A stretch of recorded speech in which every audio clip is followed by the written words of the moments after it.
देवताओं ने जवाब दिया कि बधाई हो भैया, बधाई हो, भगवान इस अवध में आएंगे और भगवान के साथ साथ हमें भी इस पृथ्वी पर आना होगा।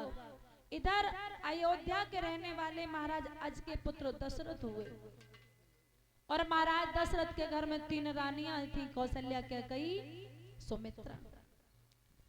3 पत्नियां तो घर में हैं, लेकिन कोई संतान नहीं है, जिसका दुख बड़ा बुरा है।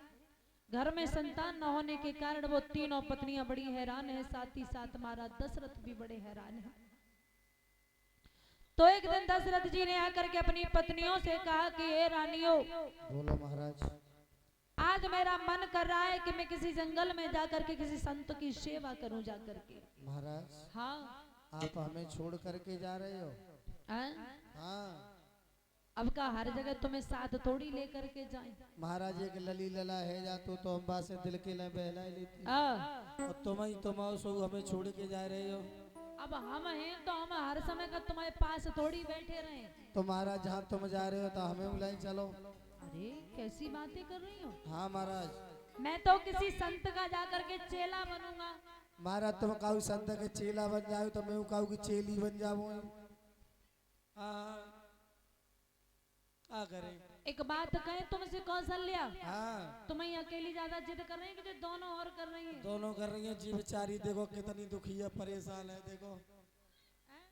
हाँ। और पल्ली बाई पूछियो, बहु परेशान है का? बहु बेचारी जावे को, बेचारी सूख सूख के हाथी है रही है, खतरनाक करिया पड़ गई जाके, देखो बड़ा दुखी है बेचारी। महारानी हो, देखो आप चिंता ना करो, मैं जा रहा हूँ, सोच रहा हूँ मेरा ये जीवन तो बिगड़ गया, आगे आने वाले जीवन का सुधार करूं।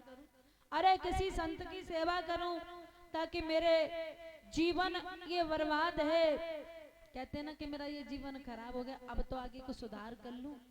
तो वही सोच रहा हूँ मैं कि 3 पत्नियों के होते हुए भी कोई संतान नहीं है, तो जा रहा हूँ किसी संत की सेवा करूंगा।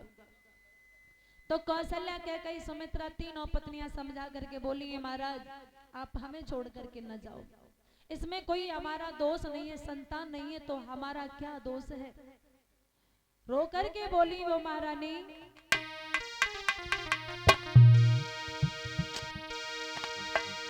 कि छोड़ के ना जाइयो अरे हमारे पिया, अरे तुम्हारे दुनिया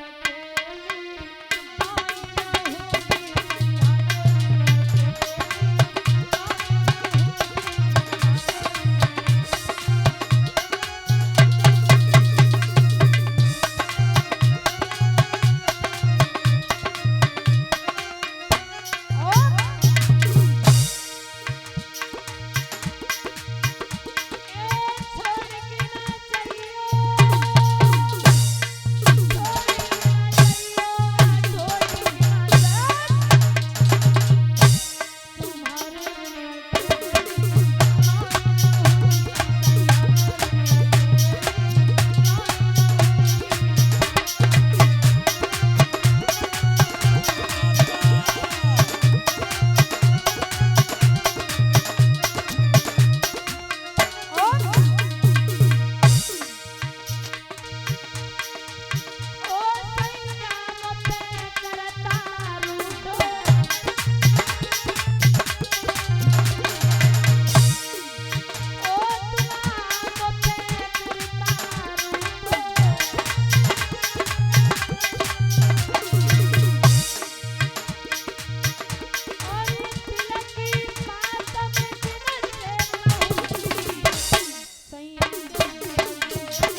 हमें क्षमा करो, हम आपके बिना नहीं रह सकते, आप हमें अपने साथ लेकर के चलो।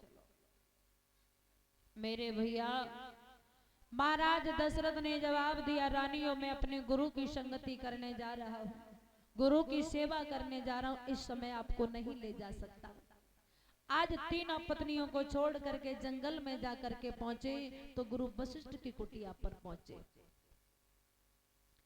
महाराज वशिष्ठ जी ने जब आते हुए देखा, राजा दशरथ से देख करके जवाब दो, लला दशरथ आप पहले जब हमारी कुटिया पर आए तो आपको चेहरा एक फूल की तरह खिलो तो जी गुरुदेव। अब तो लला तुम्हारा चेहरा सबरो डाउन सो हो जाए रो।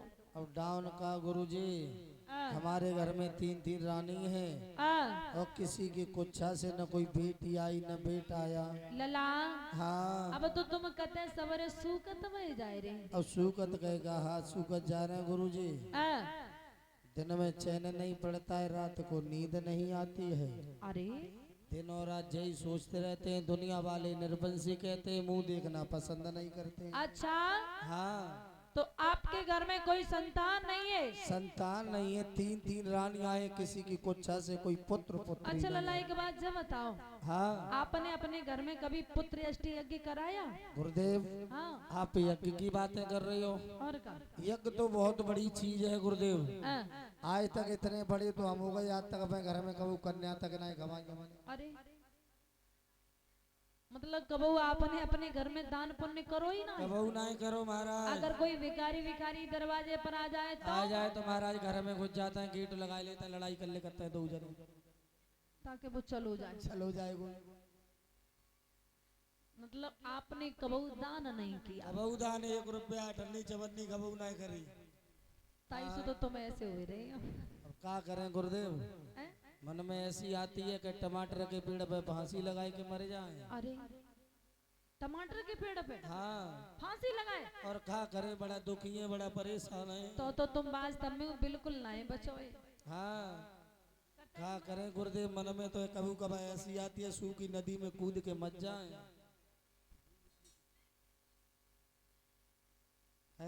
लला हाँ हमें जब मालूम पर रही है कि संतान